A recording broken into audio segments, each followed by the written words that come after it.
Oh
Ini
Terima kasih banyak telah memberikan kesempatan pada Guru Maharaj untuk menyampaikan Krishna Kata di Sri Radha Govindam Temple ini.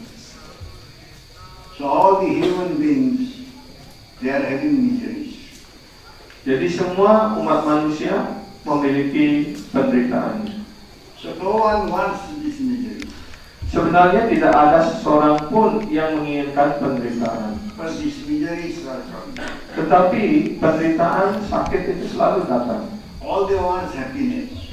Dan setiap orang menginginkan kesenangan, menginginkan kebahagiaan, kenikmatan. These miseries or distress is a burden in our life. Dan penderitaan dan stres ini selalu menjadi beban hidup kita. No one wants to carry that burden. Dan tidak ada seorang pun yang ingin membawa beban ini. But what to do? We have to face this misery. Tapi apa yang harus kita lakukan? Karena dipaksa kita harus menghadapi penderitaan ini. So these miseries made our life miserable. Dan penderitaan ini membuat hidup kita ini penuh derita. We are trying our best to throw out or give up this misery. Dan kita berjuang keras untuk dapat meninggalkan ataupun membuang penderitaan, membuang rasa sakit kita ini. We are not able to give up this misery. Tapi malangnya kita tidak pernah mampu untuk meninggalkan derita ini. Always we are thinking how to not get miseries or get all happiness. Dan kita selalu berpikir bagaimana caranya supaya kita dapat menghindari penderitaan, dan sebaliknya kita ingin mendapatkan sukacita, ingin mendapatkan kebahagiaan, kesenangan. This is not only my desire or your desire.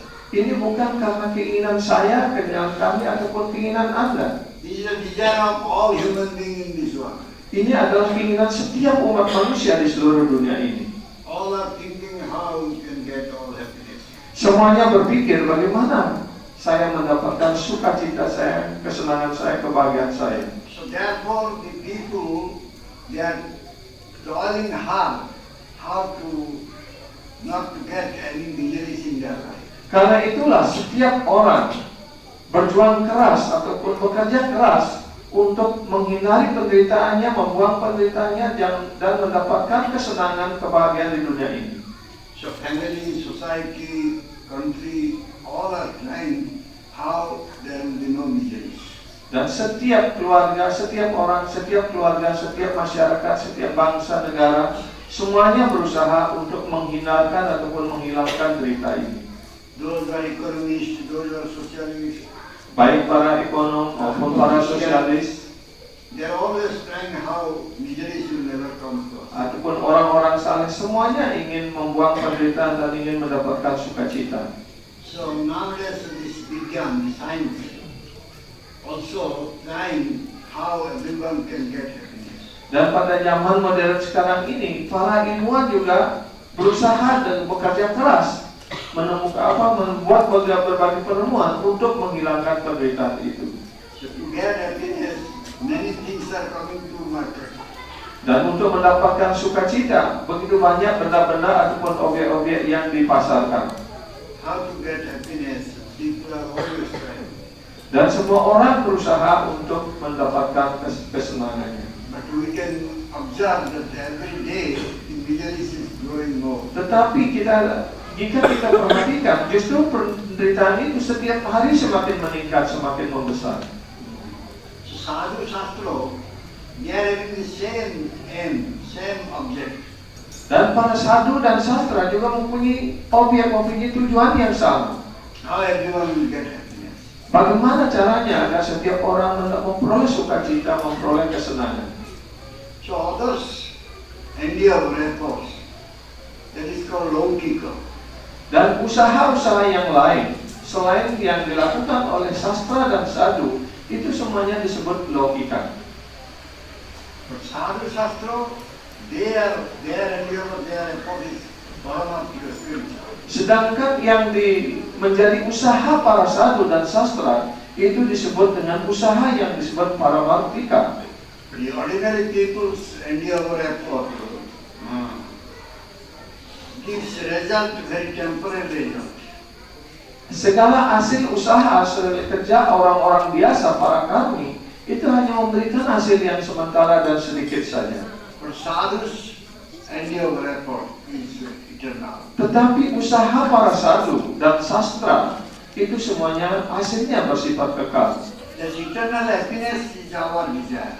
Karena itu sesungguhnya kesenangan, sukacita yang kekal itulah yang menjadi tujuan kita.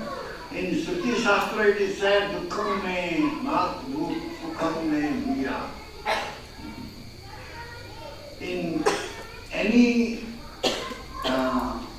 worldly way, one cannot give up his miseries. Di dalam Shruti Sastra dijelaskan dari sloka yang dikutip, ya, dengan cara umum orang tidak dapat meninggalkan penderitaannya.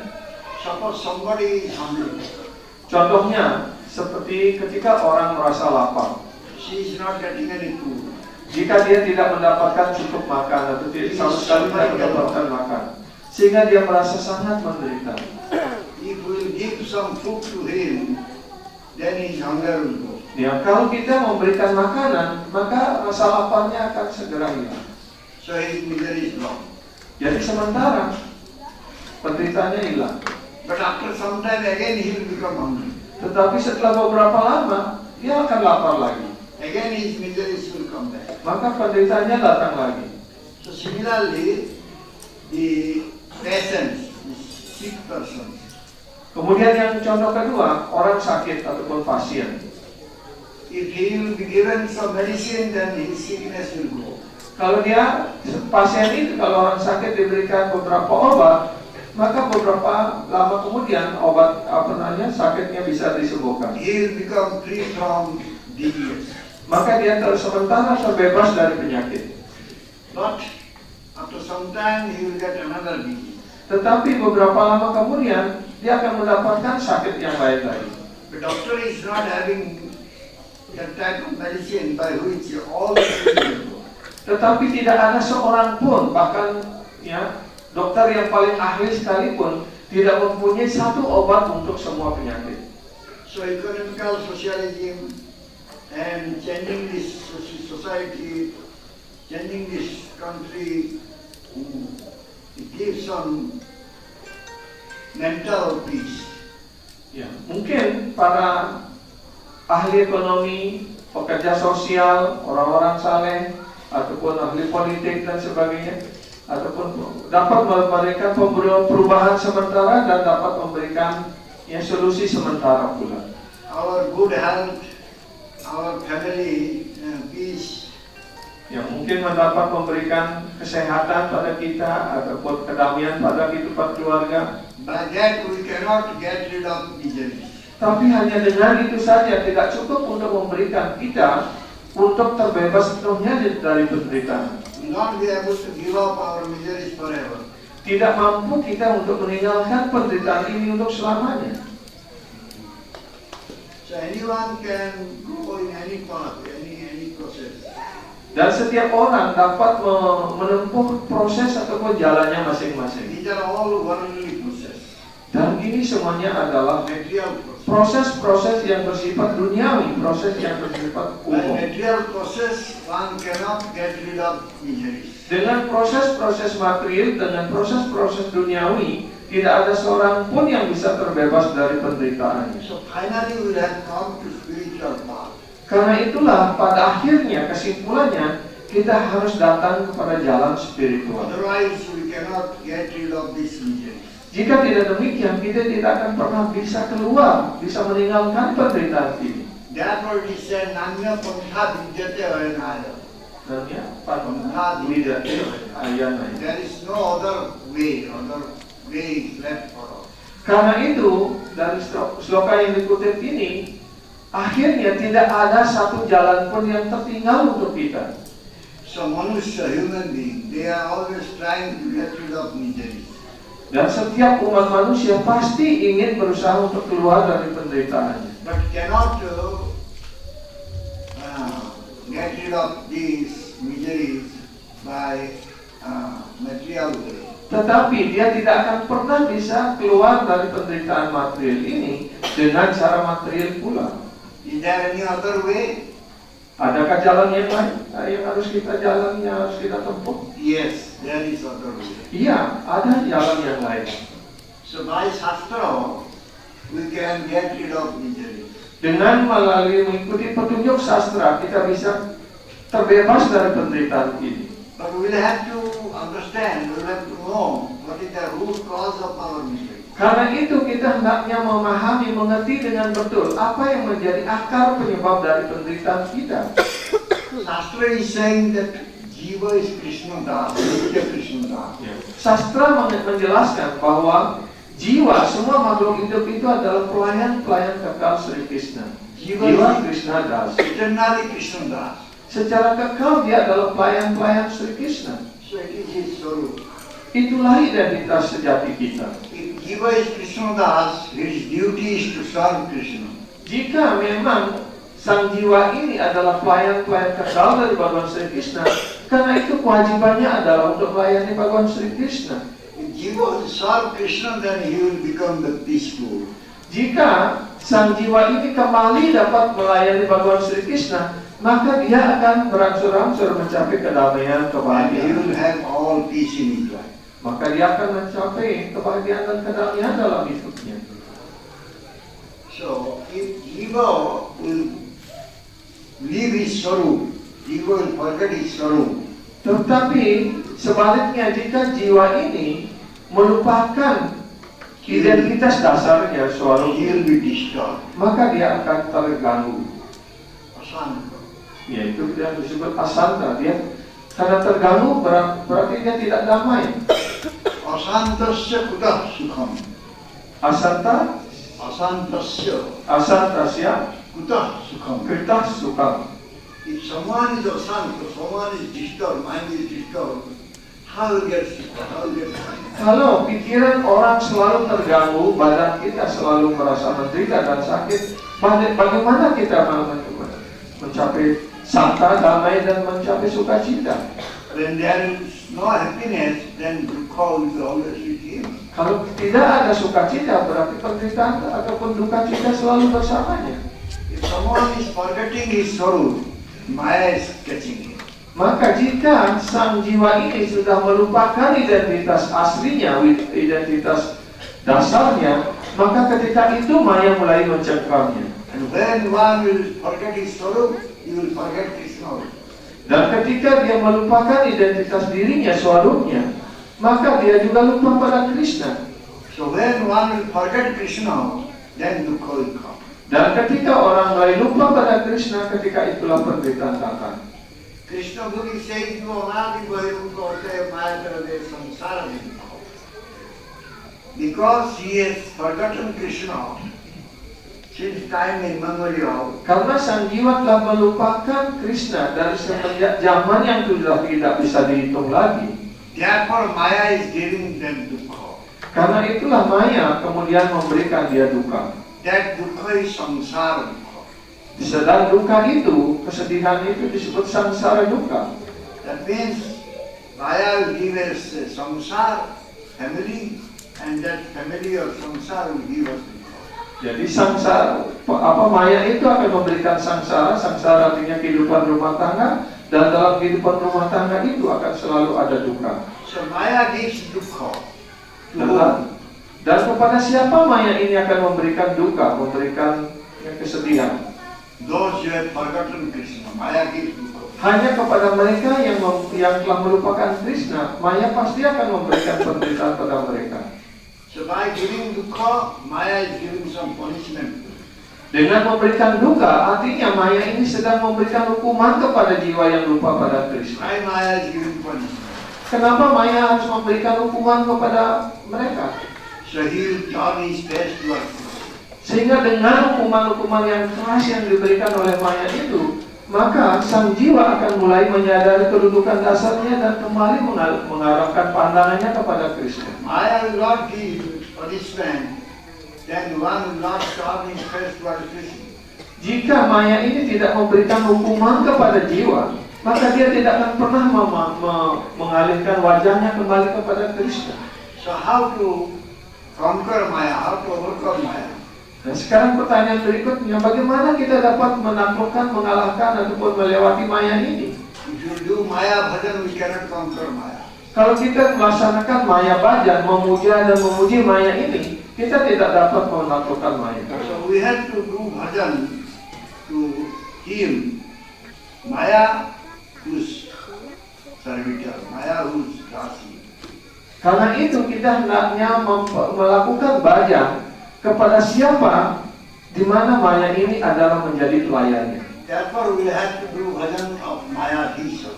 Karena itulah kita hendaknya melaksanakan Maya untuk melaksanakan bhajan untuk Maya Disa.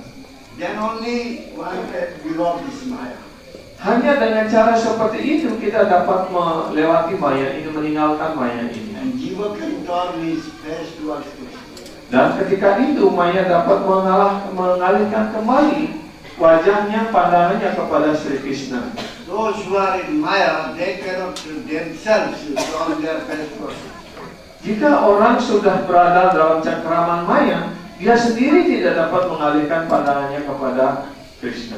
So what is the way? How one can turn his face towards Krishna?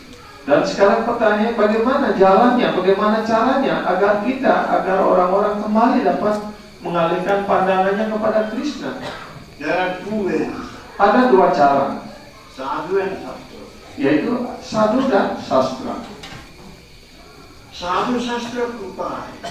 Sadhu sastra kripa, Jadi Krishna mukha hai. jadi Krishna mukha hai. Sei jiva nishtare, Saya jiwa nishtare, Maya tare chara hai. Maya tare cara. By the mercy of sadhu and sastra, if someone will turn his face towards Krishna, Jadi atas karunia sadhu dan sastra, jika seseorang kembali mengalihkan pandangannya kepada Krishna, Maya will leave him. maka Maya akan melepaskannya, Maya akan meninggalkannya. So therefore we need sadhu's mercy and sastra's mercy. Karena itu kita sungguh-sungguh memerlukan karunia sadhu dan karunia sastra. Sadhu Bhagavan's one form. Karena sadhu adalah satu bentuk daripada Sri Bhagavan. Sadhu is Bhagavan's bhakta. Sadhu adalah para bhakta dari Sri Bhagavan. And sadhu is having pure mood of goodness. Dan para sadhu berada dalam kebaikan yang murni. Sadhu always thinks about the welfare of all the jiva. Dan para sadhu selalu berpikir tentang kesejahteraan para jiwa. So therefore sadhu always does good to others. Karena itulah para sadhu selalu beliau melakukan, memberikan kebaikan kepada kita. Jiva is having avidya, ajnanata, Dan para jiwa memiliki ajnanata ataupun kebodohan, kegelapan, ignorance. avidya. Ya. And sadhu can dissipate the darkness. Dan hanya para sadhulah yang dapat menghilangkan kegelapan kebodohan yang menyelimuti hati dan pikiran para jiwa, para penyembah. So when the jiva will become free from ignorance or jnana, Dan ketika sang jiwa ini terbebas dari ajanata, dari kebodohan kegelapan ini, then he will get pure intelligence. maka dia akan mulai mendapatkan kecerdasannya yang murni. That time he will understand Krishna is my Lord. Dan ketika itulah dapat mengerti bahwa Krishna adalah Tuhannya. Krishna is only my protector. Dan Krishna lah satu-satunya pelindungku. Krishna is my shelter. Dan Krishna adalah pelindung saya. So, due to sadhu sangha, Dan hanya melalui proses sadhu sangha, so human being will turn his face towards Krishna. maka sang umat manusia ini, kita ini akan dapat kembali memalingkan wajah kita, mengalihkan wajah kita kembali kepada Krishna. By sadhu sangha, one can understand the meaning of Shastra. Dan melalui proses sadhu sangha, orang dapat mengerti arti daripada sastra. Now, what he will do, what he will not do, that he can understand by sadhu sangha. Apa yang boleh kita lakukan, apa yang harus kita lakukan, apa yang tidak boleh kita lakukan, itu yang dapat kita mengerti, yang ada di dalam sastra melalui para sadhu. Bhagavan's mercy is present here as sadhu kripa. Dan karunia daripada Sri Bhagawan berwujud di dunia material ini dalam bentuk sadhu, dan sadhu ini yang kemudian memberikan kripa, memberikan karunia kepada jiwa. So therefore sadhu sangha is inevitable. Karena itu sadhu sangha ini sungguh-sungguh sangat-sangat dibutuhkan. Now question comes. Dan sekarang timbul pertanyaan berikutnya. So we understood what is the mercy of sadhu. Dan kita sudah mengerti apa karunia dari sadhu. But Shastra is material thing. Tetapi sastra kita lihat sebagai hal yang bersifat material. Shastra cannot speak. Karena sastra tidak bisa berbicara sendiri. So how Shastra will shower mercy? Dan bagaimana caranya sastra ini memberikan karunia kepada kita? In market we can buy Shastra. Bahkan di pasar pun, di toko buku kita dapat membeli sastra, membeli kitab suci. So only buying Shastra from market can you get mercy. Hanya dengan membeli sastra, membeli kitab suci di pasar, apakah kita akan mendapatkan karunia? But in real fact Shastra is not material. Tetapi secara kenyataannya, sastra itu bukan hal yang bersifat material. It is the manifestation of Bhagavan's Katha. Karena sastra itu sesungguhnya adalah merupakan perwujudan dari Bhagawan kata, artinya uraian dari Sri Bhagawan. So Bhagavan Kripa's murti, manifestation of Bhagavan Kripa. Dan sastra itu sesungguhnya adalah merupakan Bhagawan Kripa murti, artinya perwujudan dari karunia Sri Bhagawan. Therefore originally Shastra is not different from Bhagavan Krishna. Karena itu pada aslinya, pada dasarnya, sastra ini tidak berbeda dengan Bhagawan Sri It is Krishna. Shabda Avatar, Dan sastra ini juga disebut sebagai Sabda Avatar, incarnation of the world. yaitu inkarnasi Tuhan dalam bentuk kata, dalam bentuk uraian.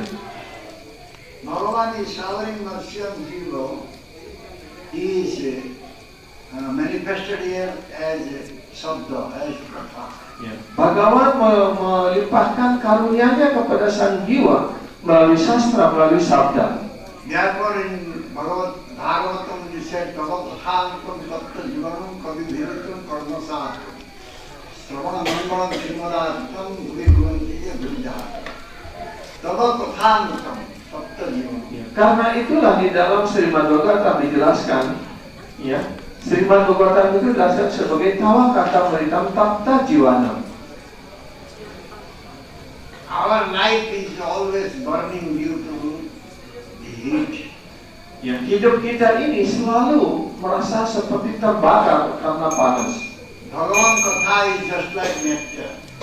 Tapi sebaliknya, Bhagawan kata merita ini, Bhagawan kata ini, uraian tentang Sri Bhagawan ini adalah seperti amrita.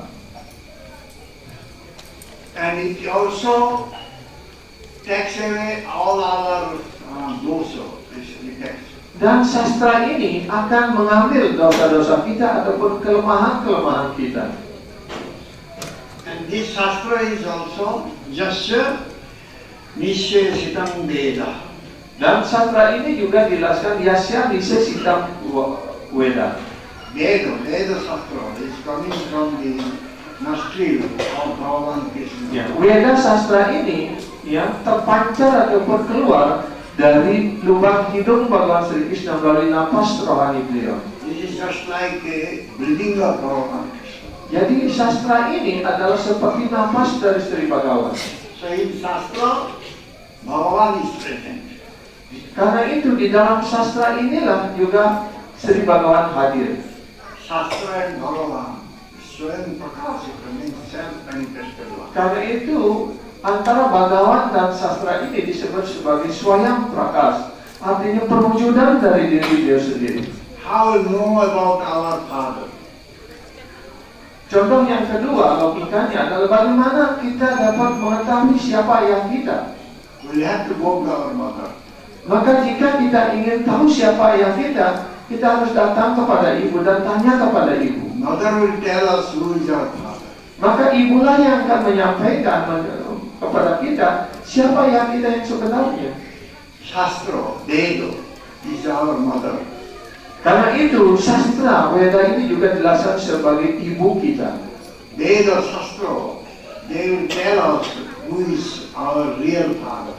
Dan Veda sastra inilah yang akan menjelaskan kepada kita siapa ayah kita yang sejati. Everyone's father is Krishna. Ayah setiap jiwa, ayah setiap orang adalah Krishna. So we can get the identity of Krishna from Shastra. Karena itu kita juga akan memperoleh identitas Tuhan, identitas ayah kita, identitas Krishna melalui sastra.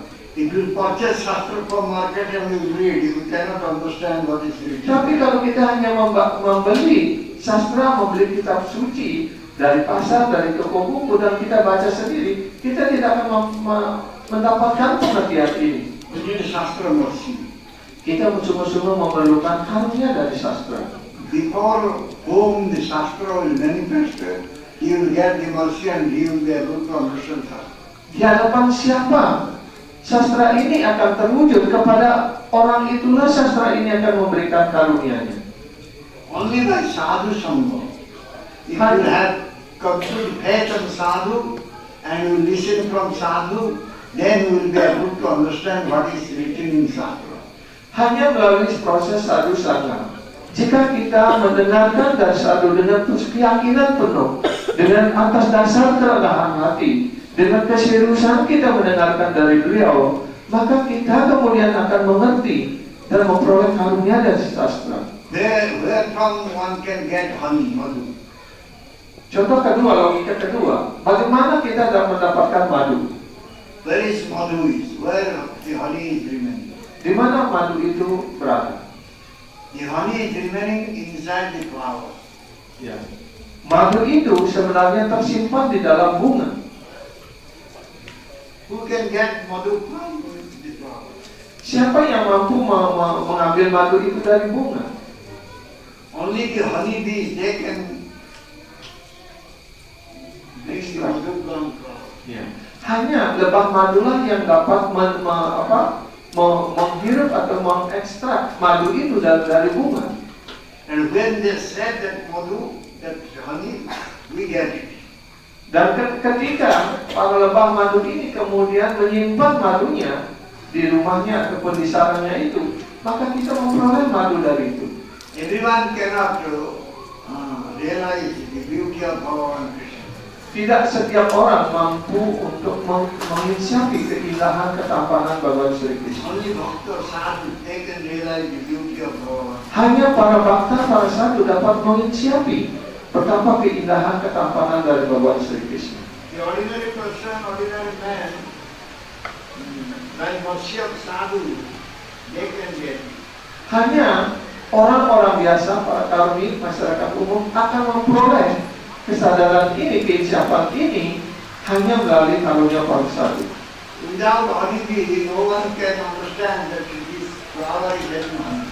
Tanpa lebah madu, tidak ada seorang pun mengerti bahwa pada bunga itu ada tersimpan madu. Everyone can see the beauty of flower. Setiap hari orang dapat melihat ya keindahan daripada bunga itu. Everyone can get the presence of flower. Setiap orang yang juga dapat merasakan, mencium keharuman bunga. So, only the honeybee knows that the madu is there inside the flower. Hanya lebah madu yang mengerti bahwa pada bunga itu tersimpan madu. So everyone can purchase sastra. Karena itu setiap orang juga dapat membeli sastra, membeli kitab. Everyone can read sastra. Setiap orang juga dapat memberikan sastra. Everyone can go to listen sastra. Setiap orang juga dapat mendengarkan sastra. So unless one will listen from sadhu, Tanpa seseorang mendengarkan dari seorang sadhu, the real meaning of sastra one cannot understand. maka arti yang sebenarnya dari sastra itu tidak akan pernah dia peroleh. So even if someone reads sastra, Jadi walaupun seseorang telah membaca sastra, membaca kitab suci, if he is not getting mercy from sadhu, jika dia tidak memperoleh karunia dari seorang sadhu, he will never be able to understand sastra. maka dia tidak akan pernah mampu untuk mengerti sastra. So this is the importance of sadhu sangha. Karena inilah pentingnya daripada proses sadhu sangha itu. Rabhamatra sadhu sangha sarva siddhi hava. Lawa matra sadhu sangha sarva shastra hari. Sarva siddhi hava. Sarva siddhi hari. Very little moment of sadhu sangha one can get all perfect. Hanya pergaulan sesaat saja dari seorang sadhu, orang akan memperoleh segala siddhi, segala kesempurnaannya. Bhagavan is under the control of bhakta. Sri Bhagavan selalu berada di bawah kendali para penyembahnya, para He will bhakta. not shower mercy directly. Tuhan, Sri Krishna tidak akan pernah memberikan karunia beliau secara langsung. He gives us mercy through sadhu guru. Beliau memberikan karunia-Nya kepada kita melalui sadhu guru. Therefore there is no way left for us without sadhu. Karena itulah tidak ada jalan yang masih tertinggal bagi kita kecuali melalui sadhu sangha ini. Shastra, how Shastra is merciful incarnation of Bhagavan Krishna. Bagaimana kita dapat memahami, dapat mengerti bahwa sastra itu adalah inkarnasi penuh karunia Tuhan. So, Maya Devi's allurement is so strong. Di sisi lain, rayuan daripada Maya Dewi ini sangat kuat sekali. One cannot give up. Dan orang tidak mampu untuk meninggalkannya. So therefore one is not able to free from Maya. Karena itu tidak ada seorang pun begitu mudah terbebas dari cengkraman Maya. So how to take away this Vaimukha dosa? Vaimukha dosa means he has gone his best away from Bhagavan. Karena itu bagaimana caranya kita dapat menghilangkan ya Vaimukha dosa ini? Karena kita memalingkan wajah kita menjauh dari Krishna. Due to this Vaimukha dosa, Jiva is suffering here. Hanya karena Vaimukha dosa ini, hanya sang jiwa telah berpaling menjauh dari Krishna, maka dia terperangkap dalam cengkraman Maya dan menderita di dunia materi. How Jiva samsara will be removed? Dan bagaimana samsara duka, penderitaan daripada sang jiwa ini dapat dihilangkan?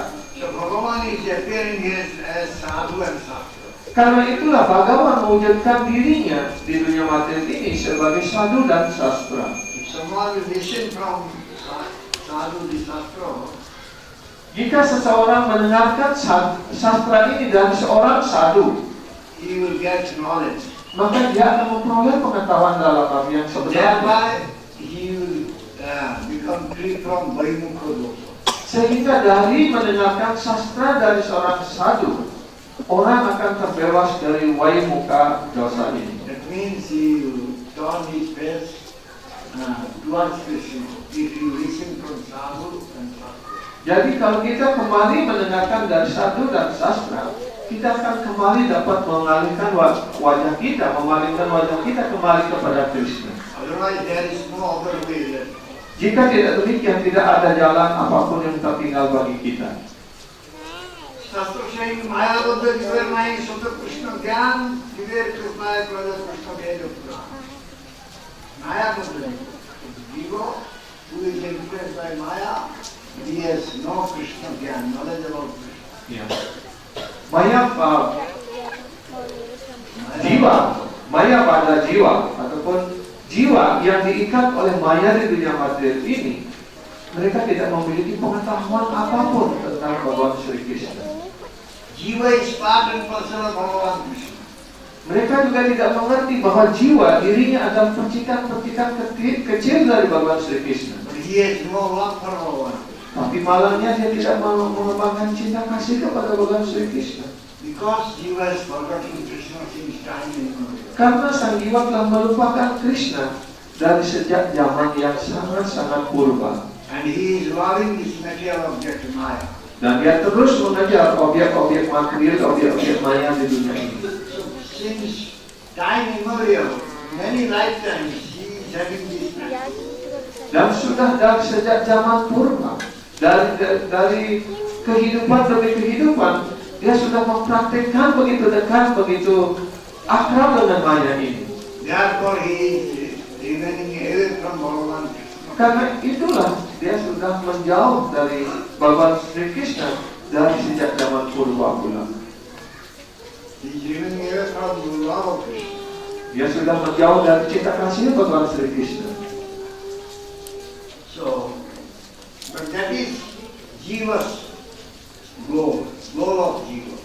Tetapi sesungguhnya cinta kasih Krishna inilah yang menjadi tujuan tertinggi daripada jiwa. Krishna Prem is the goal of our life. Krishna Prema ini adalah tujuan tertinggi dari kehidupan kita. And Jiva can get it also. Dan jiwa juga memungkinkan untuk mendapatkan Krishna Prema ini. So, if you become free from Maya, Jika kita terbebas dari maya dan mengalihkan kembali he will turn his face towards Krishna, wajah kita kembali kepada Krishna, and he will get Samanga Gyana. dan kemudian atas karunia sadhu guru dia mendapatkan Samada Gyana. Samada Gyana artinya dia kembali hubungannya dengan Krishna. Love for Krishna. Kemudian dia akan dapat mengembangkan cinta kasihnya kepada Krishna. So therefore, Shastra appear here. Karena itulah sastra bertawatara ataupun muncul di sini. Anvaya Vyatireka, chief where and secondary.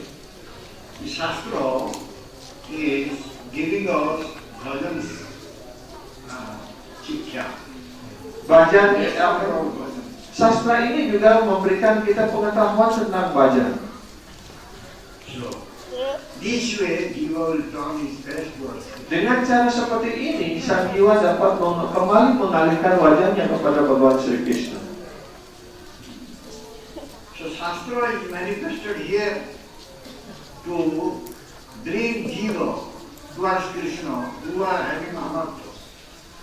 Jadi sastra mewujudkan diri beliau di sini untuk membawa jiwa kembali kepada Krishna. Shastra is doing sasana. Sasana means Shastra is. Ya, karena itu sastra juga memberikan kita sasana, artinya memberikan kita hukuman, memberikan kita perbaikan. We need chastisement. Dan kita memerlukan perbaikan-perbaikan ini. So Shastra is also merciful like Bhagavan. Dan sastra juga sebenarnya sangat penuh karunia pada kita seperti Tuhan sendiri. Sometimes Shastra is speaking a sweet word, sometimes harsh word. Kadang-kadang sastra ini menyampaikan kata-kata yang indah kepada kita. Kadang-kadang sastra ini menyampaikan kata-kata yang pahit kepada kita. The aim of Shastra is to bring us to Bhagavan Krishna. Karena tujuan daripada sastra ini adalah untuk mengantarkan kembali kita kepada Krishna. Sometimes heavy words Shastra is chastising us and bringing us to Krishna.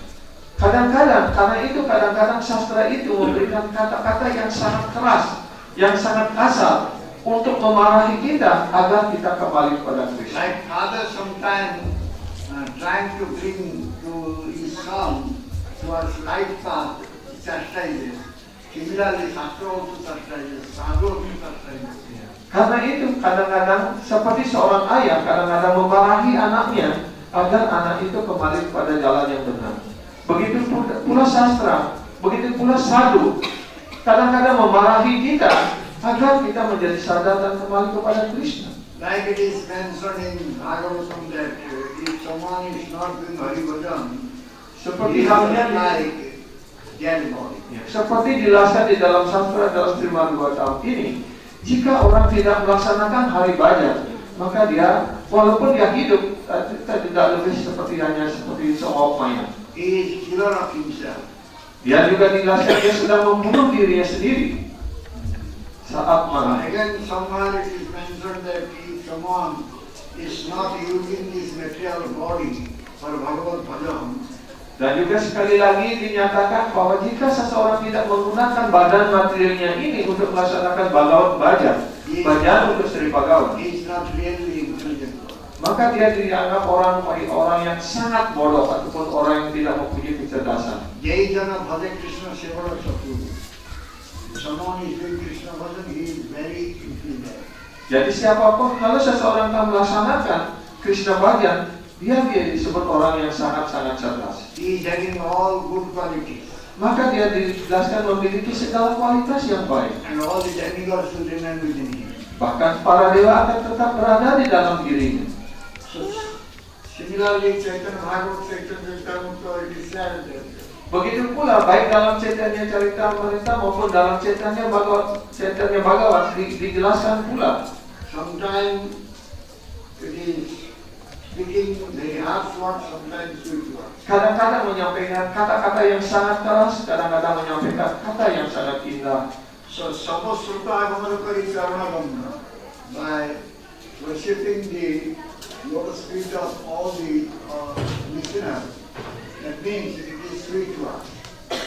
Ya, dengan menyampaikan samasudil ataupun pujian kepada para pendengar, itu artinya adalah kata-kata yang indah, yang manis. And sometimes he said, Tabela Kimaritar Sriraloka. Therefore, one keeps onto his head, this also has one very heavy one. Ya, kadang-kadang karena itu dijelaskan juga, ya, sebuah tendangan kepada kepala itu artinya adalah seperti kata-kata yang keras. Each way Shastra is doing always good for human beings. Dengan cara seperti ini, sastra ini selalu memberikan kebaikan kepada umat manusia. So, Sanatana Goswami has written that my only friend and only guru and only wealth is Shastra. Karena itu Srila Sanatana Goswami menyatakan, teman saya satu-satunya, guru saya satu-satunya. Only friend, only guru, only wealth. Ya, Is dan Shastra, Bhagavan and guru. satu-satunya sahabat, satu-satunya guru, dan satu-satunya harta saya hanyalah sastra. And they are my friends. Dan dia juga adalah sahabat saya.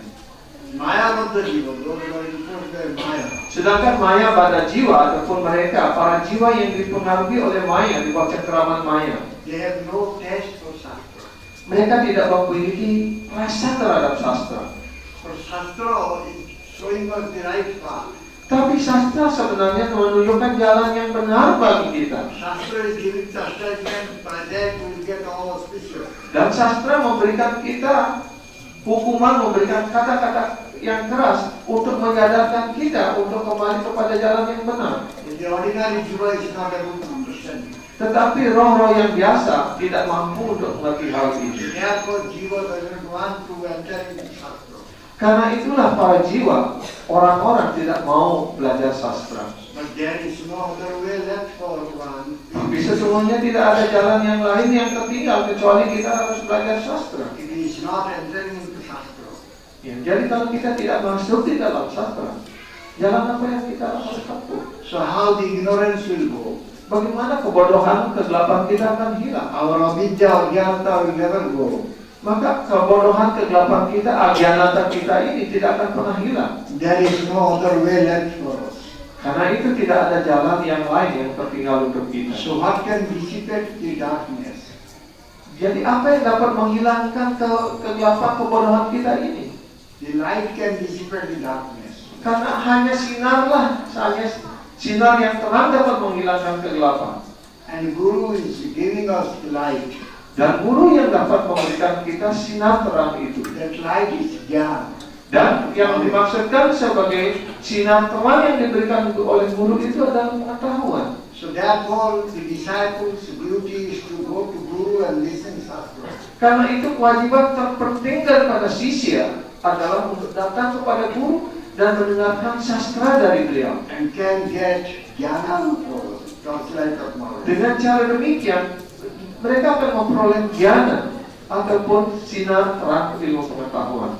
So how one get taste to listen Shastra?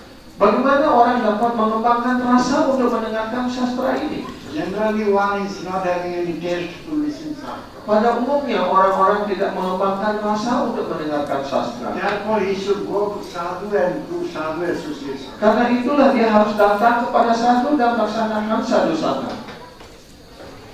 So he can listen Shastra after sadhu sangha. Dan dia hanya dapat mendengarkan sastra setelah dia bergaul dengan para sadhu. Those who are sadhu, those who are great personalities, Dan mereka, para sadhu, orang-orang yang penuh karunia, orang-orang yang agung dan mulia, they have love for Bhagavan. mereka memiliki cinta kasih yang sangat dalam, cinta kasih yang sangat besar kepada Sri Bhagawan. It will serve them. Jika kita melayani kaki padma beliau para sadhu, Very easily we can develop taste for Shastra. maka dengan mudah kita dapat mengembangkan rasa terhadap sastra. So without that, we cannot develop taste for Shastra. Tanpa itu, kita tidak dapat mengembangkan rasa terhadap sastra. And we will not be able to understand what is written in Shastra. Dan juga kita tidak mampu untuk memahami, tidak mampu untuk mengerti apa yang tertulis di dalam sastra. So first thing in bhakti is Shraddha. Karena itu, hal yang terpenting, yang pertama di dalam bhakti itu adalah sraddha, Shraddha keyakinan. means faith. Sraddha artinya keyakinan. The Shraddha is two types. Sraddha ini juga ada dua jenis. One is Laukika Shraddha, another one is Paramarthika Shraddha. Yang satu disebut logika sraddha, yang kedua disebut sebagai paramartika This sraddha. Paramarthika Shraddha means Shastriya Shraddha. Ya, yang disebut sebagai paramartika sraddha ini adalah sastriya sraddha, keyakinan yang kokoh kepada kitab suci. If by Laukika Shraddha, one will come to sadhu, but he will not develop any Shastriya Shraddha.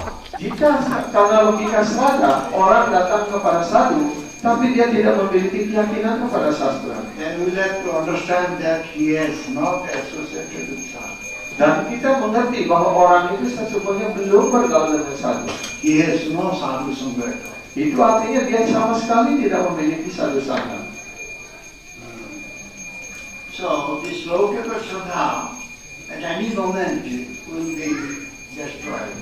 Dan logika sraddha ini setiap saat bisa dihancurkan, bisa hilang. So sadhu sangha, with sadhu sangha, if you have Shastriya Shraddha, Jika melalui proses sadhu sangha bergaul dengan para sadhu dan kemudian mendapatkan sastriya sraddha ini keyakinan kepada kitab suci, kepada sastra, then our Shraddha will not be destroyed. maka sraddha kita, keyakinan kita tidak akan pernah goyah, tidak akan pernah hancur. Shastra is one sadhu. Sastra juga disebut sebagai salah satu sadhu. The other sadhu who has realized Shastra, Yang sadhu yang lain yang telah menginsafi sastra, yang bertindak sesuai dengan sastra, and who can speak from Shastra, dan dia juga dapat berbicara melalui sastra, menyampaikan sastra. he is also the embodiment of Shastra. Beliau juga disebut sebagai perwujudan ataupun kepribadian daripada sastra itu. If we will associate with the two types of sadhu, Shastra sadhu and real sadhu, Jika kita bergaul dengan dua sastra ini, baik sastra sadhu ataupun sadhu yang sastra, then we will be able to turn our face towards, maka kita dapat mengalihkan wajah kembali kepada Bhagawan Sri Krishna. and one can easily get the love of Krishna. Maka seseorang dapat dengan mudah mendapatkan cinta kasih rohani Krishna. So Bhagavan appearing here as sadhu shastra. Dan karena itulah Bhagawan mewujudkan diri beliau di dunia ini dalam wujud sebagai sadhu sastra. It is his merciful incarnation. Itulah karunia beliau yang penuh karunia. He is giving us mercy through sadhu and shastra. Beliau memberikan karunia kepada kita melalui sadhu dan sastra. So we should go to sadhu and listen shastra from him. Karena itulah kita hendaknya datang kepada sadhu dan mendengarkan uraian sastra dari beliau. Then we can turn our face toward Krishna. Dan kita dapat mengalihkan wajah kembali kepada Krishna. And we can develop our loving relationship. Dan kita dapat mengembangkan hubungan cinta kasih kita bersama beliau. Otherwise there is no other way. Jika tidak demikian, saya ada jalan lain. Therefore he said, Nanya Pantha Vidyate Ayanaya. Ya. Nanya Pantha Vidyate Ayanaya. There is no other way left for us. Tidak ada jalan lain yang tertinggal untuk kita. Go to sadhu and listen shastra. Karena itu datanglah kepada sadhu dan dengarkan sastra dari beliau. Get mercy from Bhagavan Krishna. Dan sehingga kita dengan demikian kita mendapatkan karunia dari Bhagawan Sri Krishna. Thank you. Suksmadhara. Jai Srila Prabhupada ki Ki Jai. Jai Srila Gurudev ki Ki Jai. Jai Sri Radha Gopinath ki Ki Jai. Jai Sri Govinda Ki Jai. Sri Jagannath Daswada Ki Jai. Samudrit Gaur Bhaktivinoda Ki Jai. Jai Gaur Hari.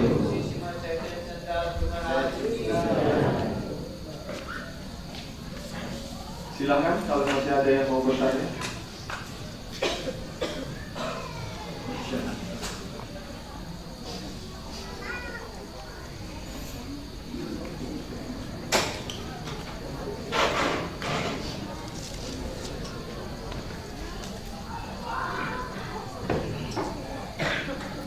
Tadi Krishna mengatakan sastra itu adalah integrasi dari Krishna.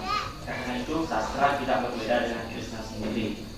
Seperti halnya ketika kemunculan Krishna itu menerima ayah dan ibu.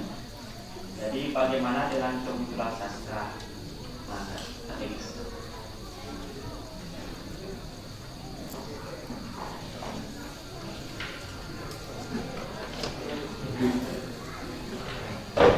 When Krishna appeared, he has father and mother. So when Krishna appears, he said he accepts father and mother. So who is the parent or the father and mother of Shastra? Shastra is mother. Who is the parent of Shastra? Jadi Shastra itu adalah disebut sebagai ibu kita. Shastra will say who is our father. Sastra yang akan menunjukkan kepada kita siapa ayah kita. Are you listening to us? Apakah Anda mendengar dengan baik? We said Shastra is a mother. Jadi Again you are asking who is Shastra's mother and son. apa pertanyaan? Bagaimana Sastra itu muncul gitu? Ya, how is the Sastra appears? Nanti mercy of Krishna. Hanya atas karunia Krishna, Sastra itu muncul.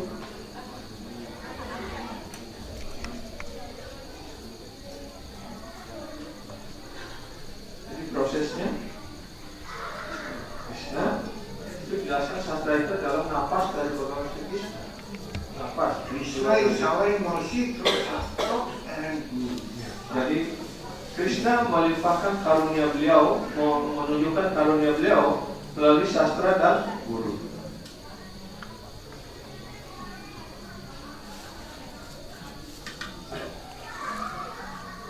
Ada yang lain?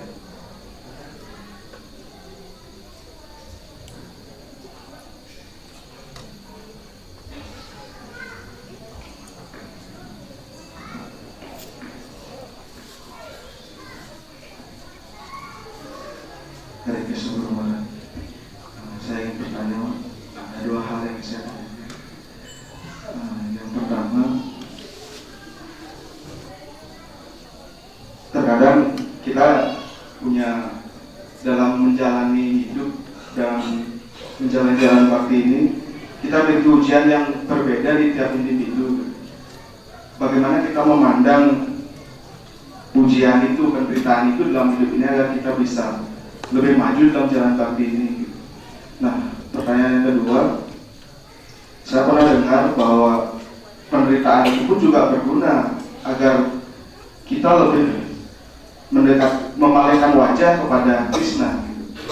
Bahkan roh-roh agung seperti Kunti, Haridas Thakur dan menerima penderitaan itu dengan dengan sukacita. Pertanyaan saya, bagaimana mentalitas apa yang harus kita kembangkan agar kita memandang bahwa penderitaan itu adalah sebuah karunia, agar kita bisa lebih dekat kepada Guru Krishna dan apapun yang terkait tentang Bhagavad Gita itu. Terima kasih. Hari Krishna. Thanks. Mohon karunia.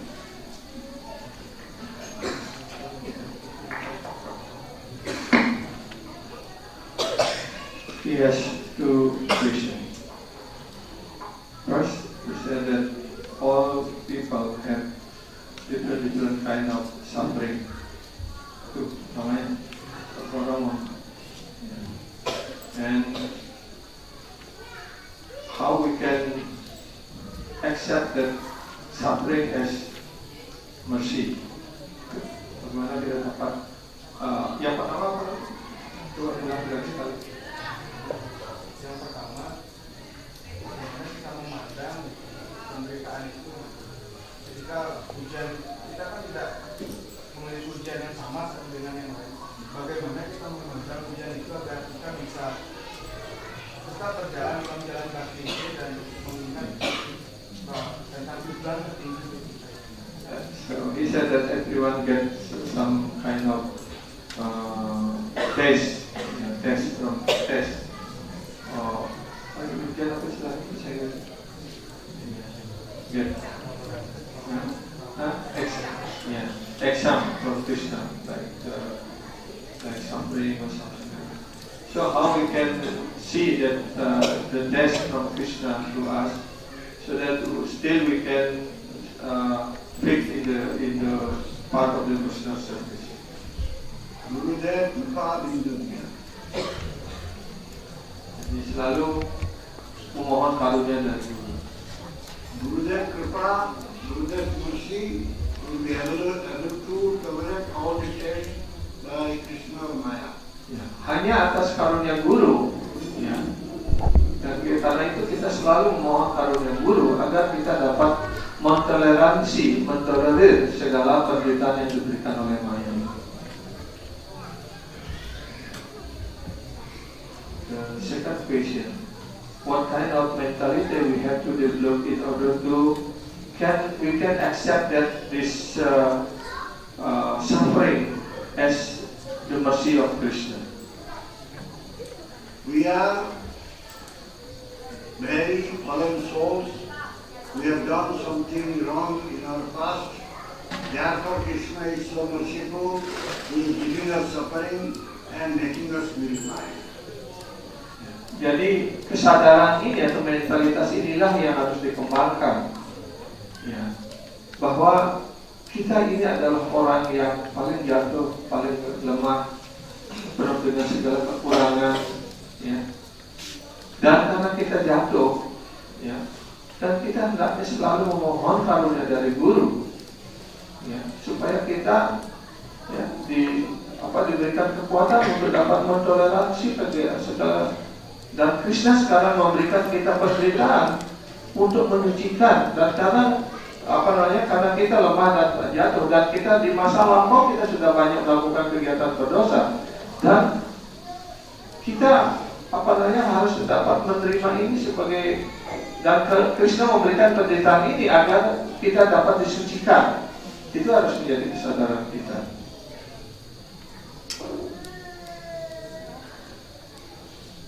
Therefore, always a bhakta will pray to Krishna and he will say, this is your mercy that you have given me this suffering.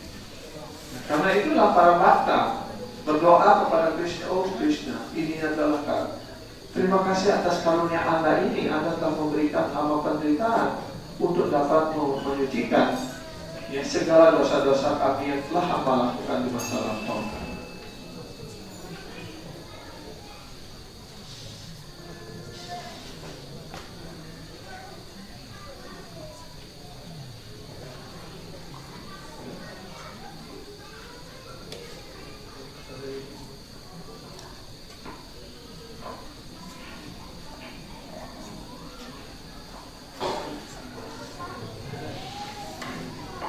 Hari Krishna dulu, Prabu langsung sampaikan Guru Maharaj. Jadi kita sudah mendapat suatu kesimpulan. Tujuan hidup kita semua adalah untuk kembali kepada Beliau Krishna. Apapun masalah. Tapi berapa persen yang begitu? Kalau di dalam masyarakat dan dibilang tadi cuma berapa persen aja yang begini, tapi kebanyakan tidak seperti itu. Oleh kita tidak tahu bahwa tujuan hidup kita sendiri, kita seorang pejuang berusaha keras pada mereka yang bukan penyembah, lalu mereka katakan, agar mereka juga mendapatkan karunia yang luar biasa ini untuk bisa kembali pulang. Kita berusaha menyebarkan buku di mana-mana, di toko-toko buku dan sebagainya. Tapi sering juga kita ketemu dengan orang-orang dalam pergaulan kita sehari, karena kita tahu bahwa buku ini sangat penting bagi mereka. Kita juga berikan, apakah ini merupakan suatu kesalahan kita memberikan buku pada mereka? Ya, barangkali setelah dia minta itu bukunya, kita berikan gratis, ya, kita berikan buku gratis.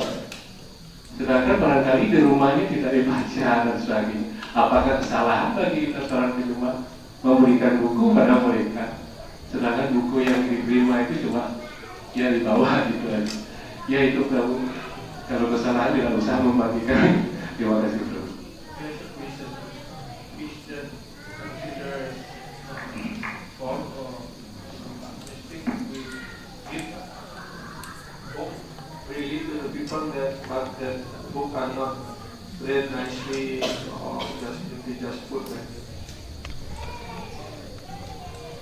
Even if somebody is not read it, but we should give them book. But if we have family, someone will come and he can read and he can understand this book. So book distribution is very important thing. Karena ini Prabhupada sudah menjelaskan bahwa sangat penting sekali kita membagikan buku ini.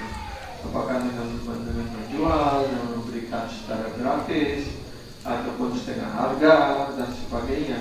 Yang penting buku itu ada sampai di keluarga itu. Kalau sekarang orang tuanya tidak membaca, mungkin ada kemudian hari ya temannya ataupun cucunya, anaknya yang akan tertarik membaca buku itu, sehingga langsung mereka memperoleh karunia dari sastra ini. Our acharyas, gurus, they have compiled the books quoting from Shastra and given very easy explanation of Shastra in that book. Jadi para guru, para sadhu, para acarya kita telah menulis buku itu dengan mengutip dari sastra dan memberikan penjelasan yang sangat mudah, sehingga siapapun yang membaca buku itu dengan mudah mereka dapat mengerti. So therefore the sadhu, guru, acharyas, mercy is there in the book. Karena itu sadhu, guru, acarya, ya, karunia beliau itu ada dalam buku itu. If someone will read that book, he will get the mercy from sadhu. Karena itu kalau orang kemudian setelah mendapatkan buku, rajin membaca buku itu, pasti dia akan mendapatkan karunia dari sadhu, guru, acarya. Karena itu tahu Pak, memberikan sebuah slogan ataupun membuat, daripada kalian bicara 1 jam, kemudian orang lupa, lebih baik diberikan di 1 buku. Artinya orang yang membawa buku itu terus dan berulang-ulang bisa membacanya.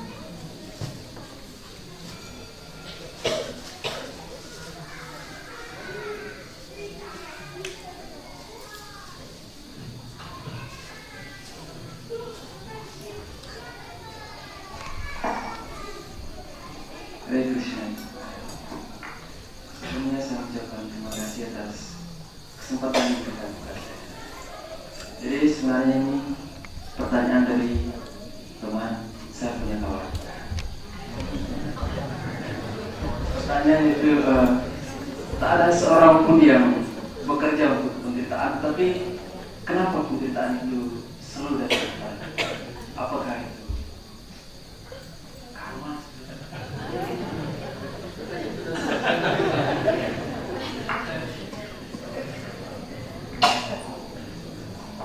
He said his question is from his friend of his friend. So everyone try to work hard in order to get happiness, but instead of get happiness, then they get suffering. So why suffering is coming? He gets suffering. Is the suffering coming because of karma or?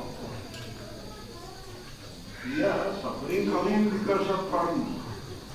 The thing is that Bhagavan Krishna is saying, I have kept the suffering for you so that you can understand the suffering is not necessary for us. Jadi memang ya, di satu sisi dapat jelaskan bahwa kita menderita itu ya karena dosa, karena karma kita yang masa lampau. Tapi Sri Krishna mengatakan bahwa kita diberikan penderitaan itu untuk dapat kita memahami bahwa penderitaan itu sebenarnya tidak perlu bagi kita gitu. Tapi tidak perlu, barang tidak perlu, ngapain kita pegang gitu.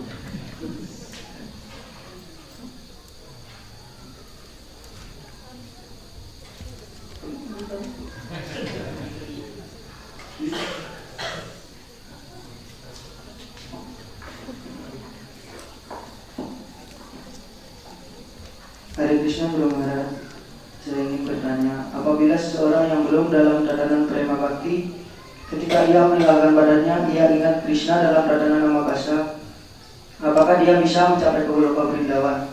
Karena saya pernah mendengar jika seorang belum memiliki prema bhakti, maka dia tidak bisa mencapai Goloka Vrindavan. Mohon penjelasannya. Terus yang kedua, apabila seseorang meninggalkan badannya, ia tidak ingat kepada Krishna, melainkan ia ingat kepada sang guru kerohaniannya. Apakah penyembah tersebut dapat diselamatkan? Hare Krishna Guru Maharaj.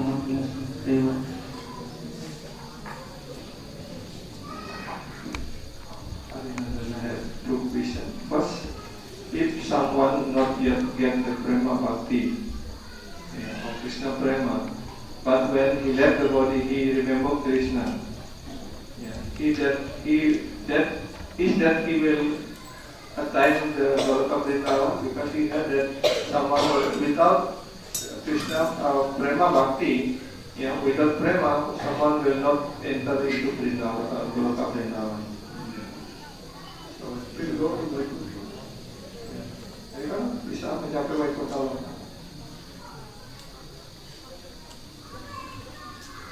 And the second question, if someone not yet get perfection of prema bhakti, but when he died, that body, and remember Guru, is that remember his Guru when he left body? Yeah, is that he can be saved? What is his destination? He will come back here and again in Guru's mercy. Again he will start Guru Bhakti and Krishna Bhakti. Jadi kalau dia belum mencapai Krishna prema, dia waktu meninggal dia ingat kepada gurunya, dia bisa lahir lagi di sini dan kemudian dia mendapatkan guru lagi sehingga dia mendapatkan melahirkan lagi baktinya, pelayan baktinya supaya mencapai Krishna bhakti, Krishna prema.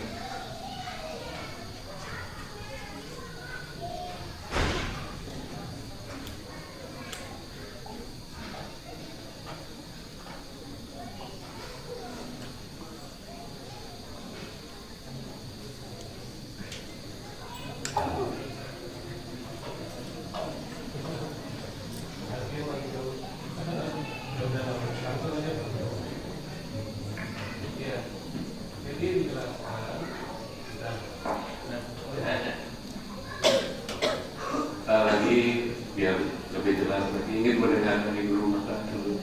Lalu karena dijelaskan apapun yang diingat pada waktu meninggal itu bisa Tapi pada waktu kita mungkin sedang mencari sepeda motor dan sebagainya, tapi kita ucapkan itu dan sebagainya, apa itu merupakan suatu kesalahan karena kita inginkan ya seperti itu yang tadi. Mudah-mudahan dimanapun, dalam keadaan apapun terus ucapkan tidak. Apakah itu sedang merasa kalau kita ucapkan Muhammad baik menyanyikan itu bukan kesalahan. Jawab itu.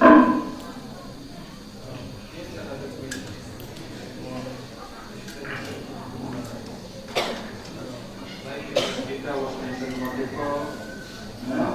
whatever he remember when the time of death, he will assign that. Whatever is remembered during the time of death, he will assign that stage or that. Only you get that type of body.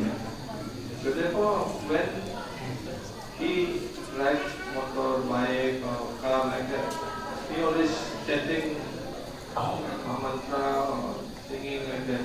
In order that maybe we don't know that maybe if we get accident and then die in the sensor, we can remember that. Is that considered as a fault or aparat we chanting when we ride? Chanting is not aparat. At any moment you can chant. Chanting is not aparat. But the thing is that when we are getting accident, really that time when we are dying, that time we can remember Krishna or not. That is the question. Mengucapkan nama suci, menyanyi, itu saja menyalahkan itu. Tapi pada saat orang kemudian, ya kita tidak berharap ya, karena banyak juga banyak kecelakaan dan akhirnya meninggal itu. Tapi pertanyaannya adalah pada saat dia dalam kecelakaan itu, apakah dia sungguh-sungguh ingat Krishna apa enggak? Itu pertanyaannya sekarang.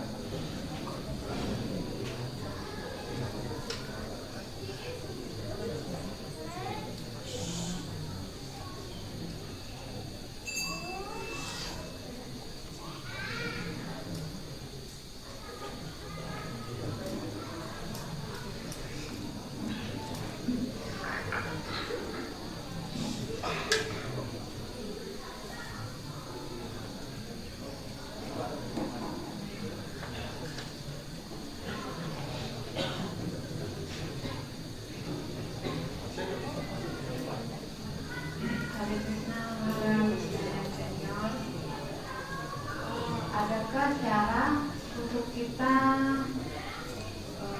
bekerja sama atau cooperate sama Dewi Maya daripada fight gitu? Because saya capek dan manusia pada umumnya bersama saya nggak perlu diuji dengan penderitaan aja kan, nggak bisa baperan atau galau cemas gitu kan. Jadi bayangin mesti fight dengan Dewi Maya yang levelnya jelas dewa. Sedangkan ini manusia gitu. Belum udah bayangin it's impossible to win gitu. Jadi adakah cara untuk diajak kerjasama aja di Mayanya? Daripada diajak berantem gitu. Terima kasih.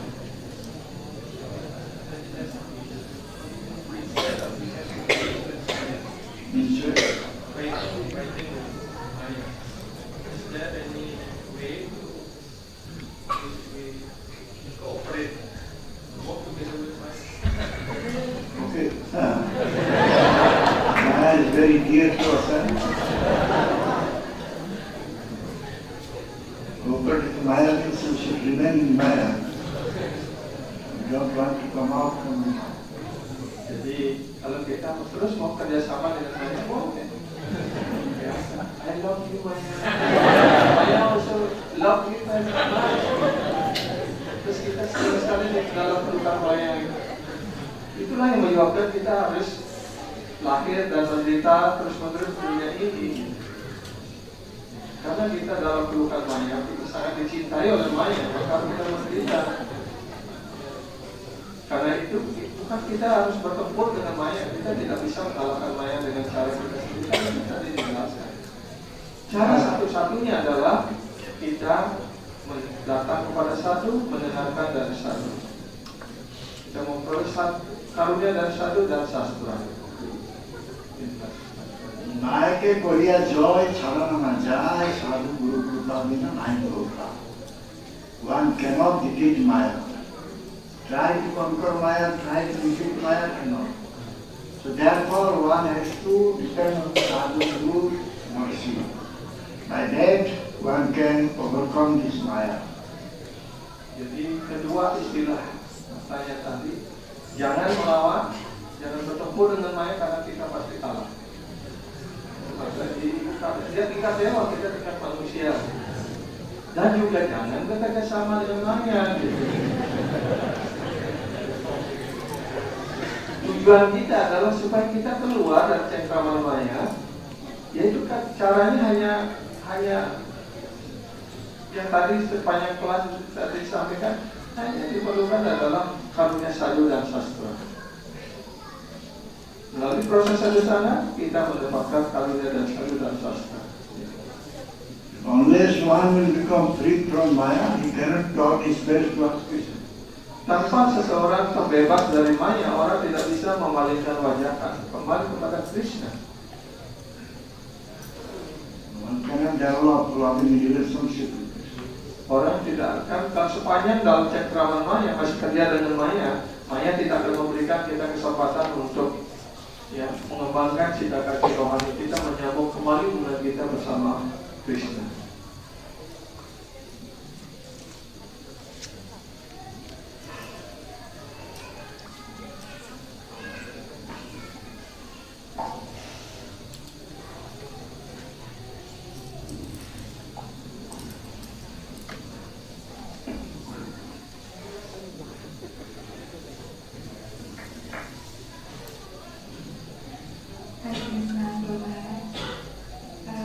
Salah satu kelas dari Guru Maharaj yang sangat-sangat menyentuh hati itu adalah ketika beliau mengatakan jangan pernah menghakimi orang yang sedang jatuh, karena bisa saja orang yang jatuh lebih maju dari kita.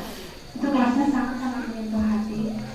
Tapi di satu sisi seorang yang belum jadi penyebab murni, semuanya dalam keadaan dipengaruhi oleh 3 sifat alam manusia, Bapak. Nah, menghadapi seseorang yang dalam tanda kutip sedang jatuh, seringkali kebanyakan dari kita itu justru menghakimi, menjauhi, bahkan kalau bisa dibuang gitu, dijauhi. Nah, apakah itu juga salah satu simptom dari simptom kita yang sedang juga dipengaruhi oleh 3 sifat alam material itu?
If someone is suffering and we do not have enough mercy to shower on him, so in that case we should pray for him to Krishna, not criticize, not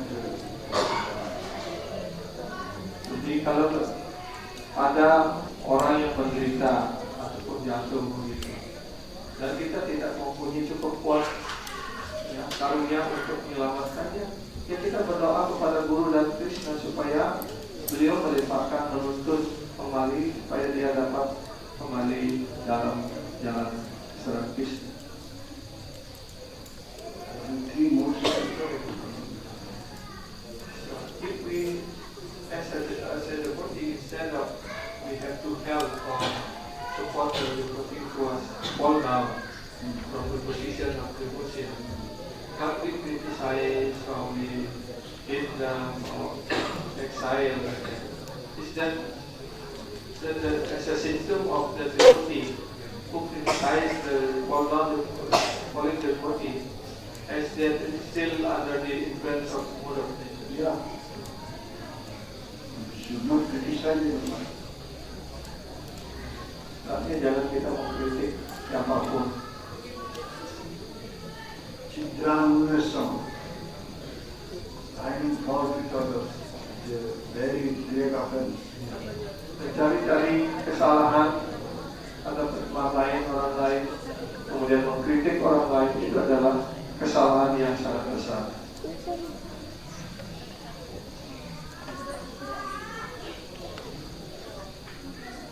Karena itu kita selalu diajarkan dalam praktek kita mengucapkan nama suci, kita harus menghindari 10 kesalahan.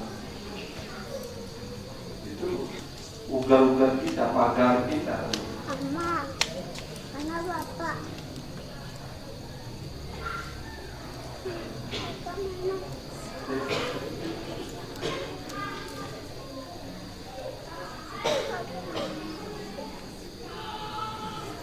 Oke? Apa?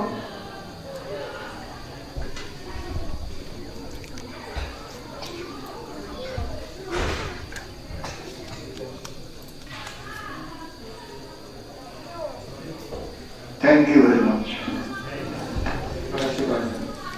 Jaya Krishna Karna Mulisakti, Jaya Srila Prabhupada, Srila Guru Jayanti, segala pujian pada sok menjual yang hadir malam ini. Jaya kita ingin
Amen.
damai